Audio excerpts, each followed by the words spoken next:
Hi viewers, welcome to DDTV by Obtainable Care Center, short for OCC. We are the Obtainable Doctors and we go by the name Dr. Divine Wilson and Dr. Divine John. We are here to lecture you about a serious topic called eclampsia. So, Dr. Divine, can you tell us what eclampsia means? Eclampsia is a rare but serious complication of preeclampsia. Preeclampsia is a disorder of pregnancy whereby a pregnant woman has high blood pressure and protein in her urine, which means infection. Thank you very much. In addition to that, eclampsia is also known when a woman with preeclampsia have developed seizures during pregnancy. And when I say seizures means convulsion.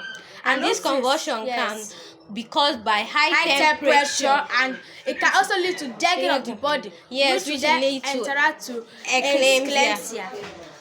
Now, Dr. Divine Wilson, please can you tell our viewers what the signs and symptoms of eclampsia are? Okay, the signs and symptoms of eclampsia, they are severe headache, breathing difficulty. You have difficulty in breathing. We also have swelling of the hands. Yes, even trouble peeing. We also have swelling of the face. Yes, swelling of the ankles. We also have seizures. I will talk about in the definition. Yes, we also have blurry vision. Yes, even shaky, and so on, even confusion. And in addition to that, eclampsia occurs mostly after 20 weeks of pregnancy. And affects less than 3% of women with preeclampsia. That's true. It also occurs mostly in the second half of pregnancy. Yes. So, thank you, Dr. Divine. Can you tell our viewers what is the difference between preeclampsia and eclampsia? Okay, thank you very much for that wonderful question.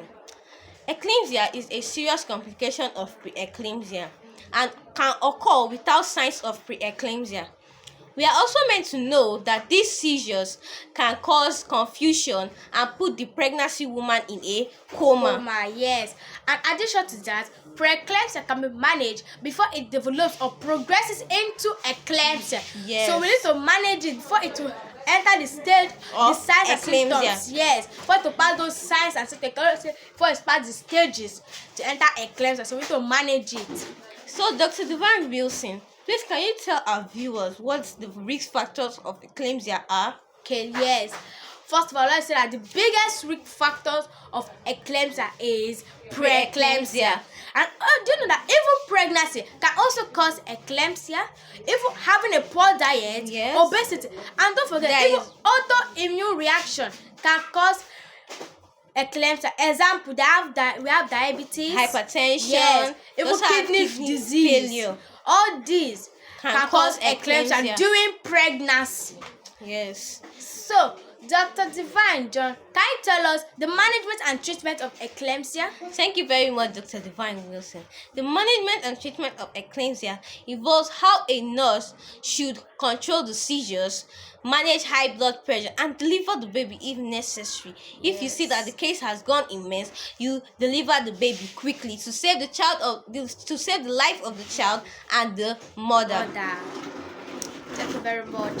So, Dr. Divine Wilson, can you tell our viewers the nursing management on eclampsia? Okay, first of all, I would like to say that the nurse should place her patient on her left side of the maximum organization to the placenta to avoid compressing the vena cava or the intense vena cava. So, Dr. Divine John, can you tell us the next step for a nurse, how the nurse should manage eclampsia?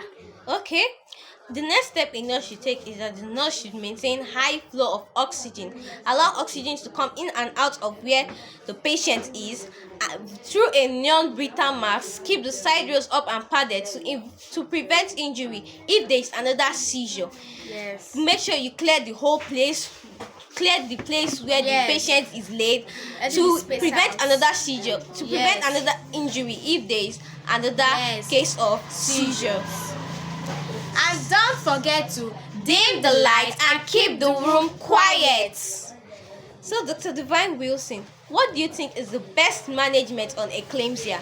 Okay, I say that only treatment for eclampsia is to deliver the baby or fetus, if necessary, or to check okay, if necessary, that the patient is stable before delivering the with seizures control. So we should check whether the patient is stable before we can deliver the baby with seizures control. Yes. So, Dr. Divine, what is the role of a midwife in managing eclampsia? Thank you very much, Dr. Divine Wilson.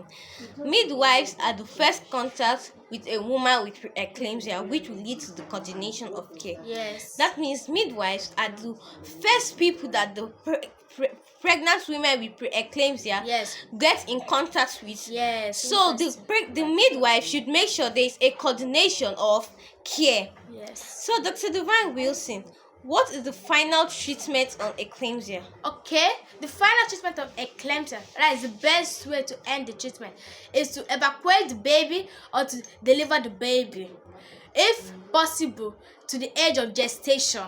So, Dr. Divine John, can't tell why they say, why do we say that to evacuate the baby or to deliver the baby is the best and final treatment for eclampsia?